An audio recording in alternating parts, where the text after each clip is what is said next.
Hey everyone, my name is Arnold Schwarzenegger. Welcome to the channel and welcome to Schwarzenegger month. Throughout the entire month of April, I'll be reviewing 2 movies starring me, Arnold Schwarzenegger. Alexander Robinson could not be here because he is such a girly man for not reviewing all of my films. Yes, he has reviewed The Terminator, Predator, True Lies, and Batman and Robin. But most of those movies are either franchise movies or directed by my best friend in the world, James Cameron. So let's get to it. Let's start pumping iron and get this month started.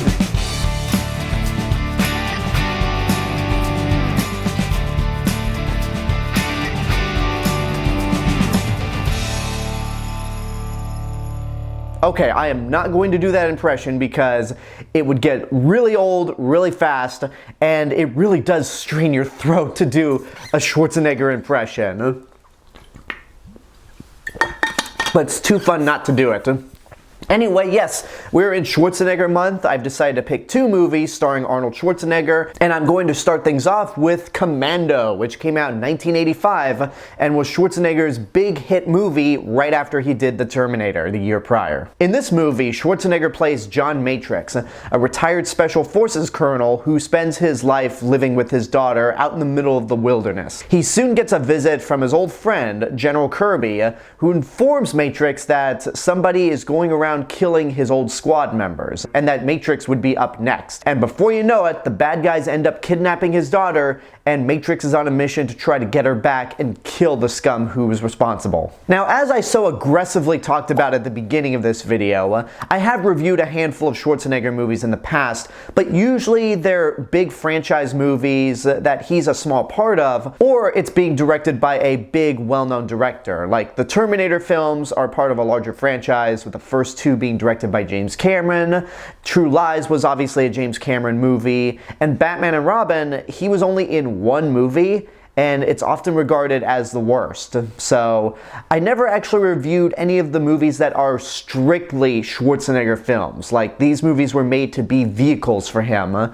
And I think in terms of Commando, there's no movie in his filmography that sums up everything that is awesome and awful about Schwarzenegger, and I love it. I absolutely love Commando for the type of movie that it is. And the thing is, you have to be in the right mindset to enjoy this film because it's ridiculous, it's absurd, but the movie flat out knows it. There's a tongue-in-cheek nature to Commando that's very much appreciated. The plot is as simple as can be. It's the main hero trying to get his kid back. And the characters themselves are not deep, they're not layered or complex in any sense of the word. But the actors have a strong sense of charisma that help carry this movie.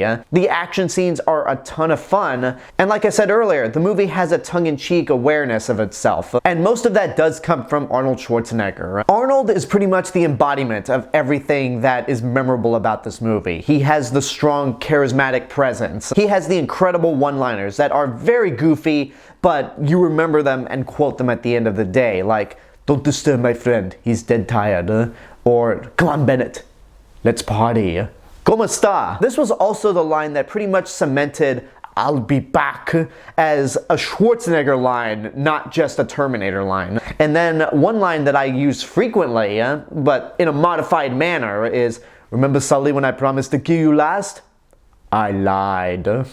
Obviously, I leave the killing part out, but usually it's in the context of, "Remember when I said I ran out of money?" Or "Remember when I said that I forgot that one thing that I had to do? I lied." So obviously the one-liners are great, but it's also the situations that he gets himself into that are priceless and make this movie what it is. From jumping out of a moving airplane as it's taking off and not getting injured or limping at all, getting hit by a car and still carrying on, carrying Sully by one leg using only one arm without struggling at all, picking up a telephone booth in a mall and flipping it over his head. There are just so many great moments that Schwarzenegger just dives fully into that makes this movie worthwhile. The rest of the actors do an adequate job in their roles. Sometimes they even stick out as much as Schwarzenegger does. Rae Dawn Chong plays a flight attendant who gets kind of roped up into this adventure with Matrix, and when you first see her, she's irritating as hell because she's constantly screaming, she's in a panic, but then you realize, wait a minute, if we just witnessed some of the absurd situations that we just saw, especially in the mall sequence, any regular human being would probably have the same reaction. So I can't be that critical of her performance in the first half. But when you get to the second half, she is more mellow, she's willing to help out Matrix, and she ends up proving herself by flying Matrix to the location of the bad guys. So while the rest of the movie has a very self-aware sense of humor, Rae Dawn Chong is probably, I don't want to say the more grounded approach to comedy because she's overacting her ass off, but in terms of the general perspective of the person on the sidelines just witnessing this absurdity, she does a pretty good job at it. Alyssa Milano is there as the daughter, and she's cute. She doesn't really have that much to contribute. David Patrick Kelly does a really good job at playing this total sleazebag Sully, and you just really despise this guy. He's a little weasel. He tries to hit on Rae Dawn Chong and just will not let go of her. And you just love to see him get his comeuppance at the end of the day. But if there was one actor in this movie who could stand toe-to-toe with Schwarzenegger in terms of just being flat out absurd, it's Vernon Wells. He plays Bennett in this movie, who was one of Matrix's former comrades who pretty much betrayed him for reasons we don't really know at all. But there is definitely a gay undertone with this character. Outside of the fact that he's dressed in chainmail, when you get to the final battle of the movie, there's a lot of sexual tension throughout. You just have to see the movie to understand what I'm talking about. But if you know, you know. And during that final battle, there's so many absurd moments where Vernon Wells is acting his ass off. Like, I don't need the gun. I don't need no gun.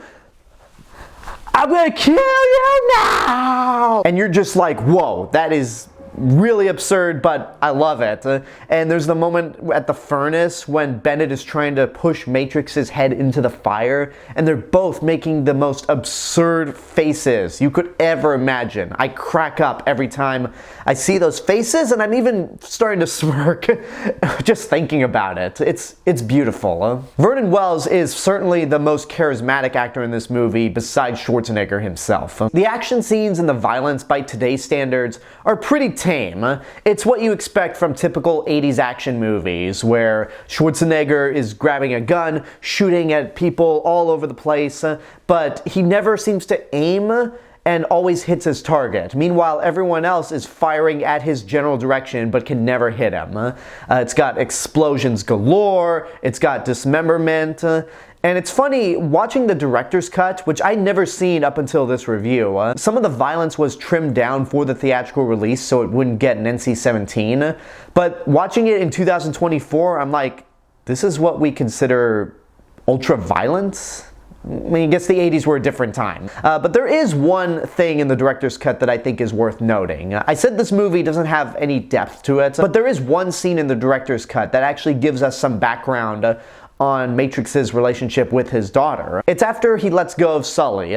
He and Rae Dawn Chong steal his car, and there's a conversation between the two characters where Matrix talks about how his wife died when she was giving birth to Jenny, and because of his line of work, he was never there for the important parts of her life. So that makes his love for his daughter that much stronger, even if it's just a brief conversation. So you get more of a sense of why he cares for her so much, and that he's willing to do whatever possible to get her back.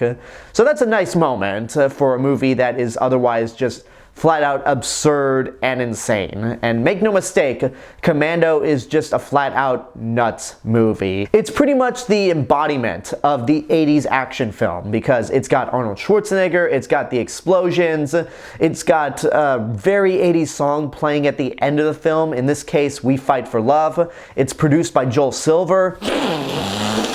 So for the movie that it is, screw it, I'll say get off your ass and go see it right now. Are there better Arnold Schwarzenegger movies out there? Yes, obviously there's the first two Terminator movies, there's Predator, there's The Running Man, Total Recall, True Lies. Schwarzenegger has obviously made better movies out there, and there are obviously better 80s action movies out there, like Die Hard, RoboCop. First Blood. But if I'm going to be totally honest, I think Commando is a much better movie than Rambo First Blood Part 2, which came out the same year. Now, I did review that movie 5 years ago, and I talked about how that movie was kind of therapy for everyone who was upset that we lost the war in Vietnam. And there was definitely some sort of attempt at a political message to that movie. It didn't really succeed in my mind, but I can definitely see why First Blood Part 2 was a bigger hit than Commando. But Commando is kind of in on itself. It knows the type of movie it is, whereas First Blood Part 2 really suffers from being an absurd action movie that follows up a really great and heartfelt action movie with First Blood. There are attempts where it tries to be a little too serious considering how absurd it gets, whereas Commando is very much aware of the type of movie that it is. I also have to say that much like with Crank, this is a movie that you have to see with friends. It's probably more accessible than Crank because it's not as insane or as mean-spirited, but I saw this movie last year at a friend's outdoor movie night, and it was a total blast. Like, just seeing Commando with a bunch of friends,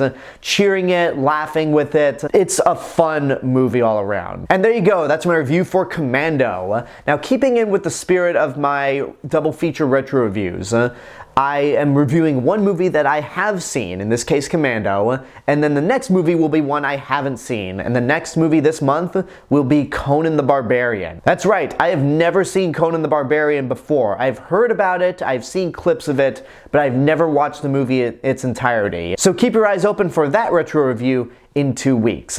But until then, I want to know what you guys think about Commando. Whatever your opinions are, let me know in the comments below. Don't forget to like the video, subscribe to the channel, and hit the bell button to get notifications. If you want to find me elsewhere on YouTube, you can check out my theme park and travel channel, Alexander Robinson Travel Channel, and follow me on Facebook, Instagram, Letterboxd, Threads. I'll see you guys in the next video, but until then, have a good day and take care of yourselves.